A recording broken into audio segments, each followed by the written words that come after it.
OK, bonjour tout le monde. Aujourd'hui, j'aimerais parler d'un sujet qui touche beaucoup de monde au Québec en ce moment. En 2014, on parle souvent que nous sommes en ce moment dans un marché d'acheteurs. Ouh, ça fait bien peur tout ça. Et j'aimerais juste adresser le sujet un petit peu. C'est quoi un marché d'acheteurs, puis qu'est-ce que ça fait réellement quand on veut vendre notre maison?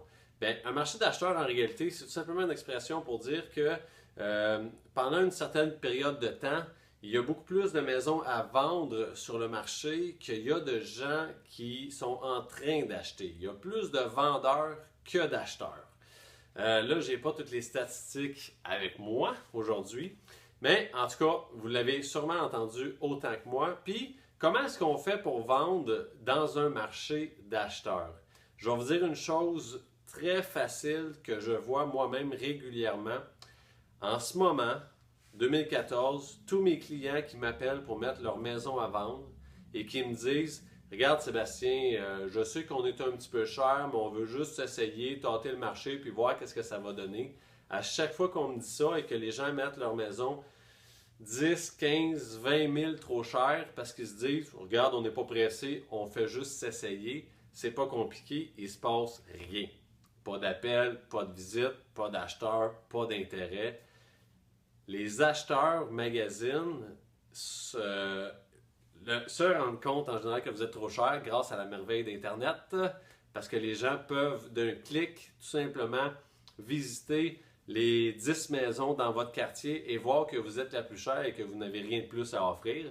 Donc, dans un marché d'acheteurs spécialement, faites attention que votre prix de vente est juste, qui est correct, qui est bon. C'est pas le temps de juste s'essayer. Vous pouvez si vous voulez, sauf qu'il ne se passera strictement rien. Vous êtes dans un marché d'acheteurs, ce n'est pas le temps d'être passif avec la vente de sa maison. Ceux qui vendent, c'est ceux qui sont agressifs, c'est ceux qui ont un bon prix et un bon produit. Parlant d'un bon produit, qu'est-ce que ça fait? C'est que s'il y a des choses que vous voyez dans votre propriété qui peuvent être un bémol pour des acheteurs quand on vient visiter, surtout pour la première fois, assurez-vous que votre maison est le plus impeccable possible. Tu sais, à force de vivre dans sa maison, un moment donné, on s'habitue avec les petits bobos, les petites affaires. Ah ouais, il y a telle affaire à faire, mais bah, c'est pas grave. Puis on l'oublie. Quand on est propriétaire, on habite dans notre maison, on oublie ces choses-là des fois, on les voit plus. Sauf que quand on est un acheteur, puis qu'on visite une propriété pour la première fois, puis que les gens arrivent chez vous, si jamais c'est le cas, mais eux autres s'en rendent compte. Sauf que vous ne savez pas, ils n'ont peut-être visité 10 avant vous, qui n'ont pas ces petits bobos-là, puis qui demandent le même prix, peut-être des fois moins cher. Puis à cause de ça, on va perdre des ventes pour des niaiseries, des fois qui peuvent valoir seulement des centaines de dollars. On peut perdre une vente pour une maison de 200 000 pour une niaiserie qui coûte 150, 200 dollars à réparer. Puis ça, c'est dommage. Faites attention de ne pas avoir d'éléments comme ça qui dévaluent votre maison pour rien, puis pour des niaiseries que juste aller chez Rona puis passer 2 petites journées la fin de semaine à faire quelques petites rénovations, quelques petits touch-ups, une poignée qui est lousse, des ampoules qui sont brûlées, un plancher qui a des cracks, je sais pas moi, des égratignures sur les murs, un petit coup de pinceau pour rafraîchir votre peinture, ça peut faire du bien. Fait que de un, dans un marché d'acheteurs, assurez-vous que vous avez le bon prix pour votre maison, que vous ne demandez pas trop cher.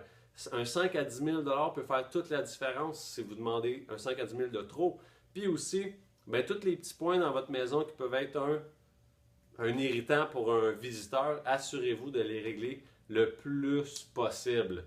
Et ça va vous donner, je ne vous garantis pas que vous allez vendre, mais ça va vous donner un petit peu plus de chance de vous démarquer dans la compétition.